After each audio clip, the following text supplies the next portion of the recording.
Every state in the West is under weather alerts. Blizzard warnings issued for the Sierra Nevada mountains. Up to 12 feet of snow forecast in some areas, with winds of up to 80 miles per hour, creating whiteout conditions. We get a lot of snow, but we don't get blizzard conditions. We don't get conditions where you can't see while you're driving. The National Weather Service says travel in the area will be extremely dangerous to impossible as snow falls at a rate of 2 to 6 inches an hour. We always make sure there's gas in the grill. We've got plenty of wood for the fireplace. There's gas in the cars.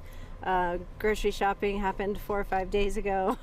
And you get ready to hunker down in case you can't get out. Those high winds leading to varying snow totals across the area. Just take a look behind me and see how high this has piled up here behind this building.